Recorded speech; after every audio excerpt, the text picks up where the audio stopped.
Hey guys, welcome back to the 2-Minute Sales Leadership Hack. My name's Mike Dugan. How many people have problems closing sales? They get right up to the end of the sales stage. Let's say you have a sales process, 4, 5, 6 steps. Get up to the last step, can't close the sale. Challenge. We're going to get into what a sales process is, how to build one real quick and easy in the future. But right now, we're going to talk about closing sales. If you're in the last stage, ready to close the sale, and you've done everything else that's required, because if you're trying to close the sale and you haven't done the other stuff that's required, it's going to go sideways, I'm here to tell you.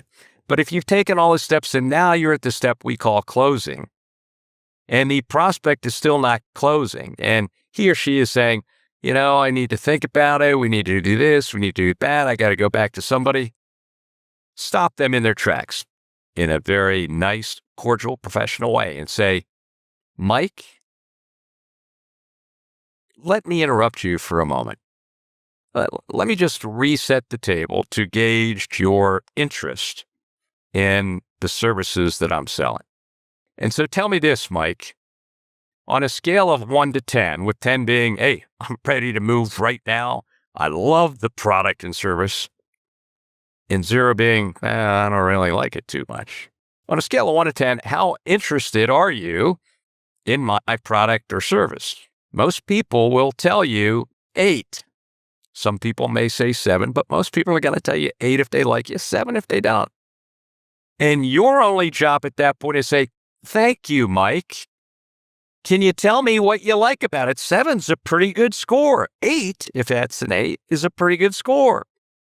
They say, well, I like this, I like that, I like that. And whatever they say, you respond by stating, wow, Mike, thank you. That's very thoughtful of you. But with my ears, from what you're saying, it sounds more like a 10 to me than an 8. What's the difference? And their response will give you the number one inhibiting factor of closing deals called undisclosed information. And you will never close a deal if you still have undisclosed information. And when you say, what's the difference between the 8 that I heard you say, Mike, and what I heard was a 10, what's the difference between the two? When they tell you those undisclosed issues, do your best to hammer them out right then and there, and I guarantee you that to about 95%, you will close that deal. Try it. I know it seems trite.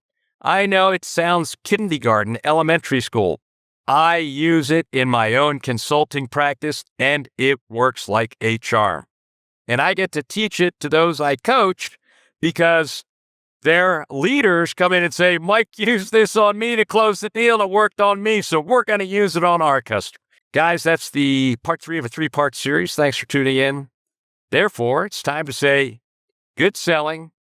Mike Dugan with the Sales Leadership Hack of the Day.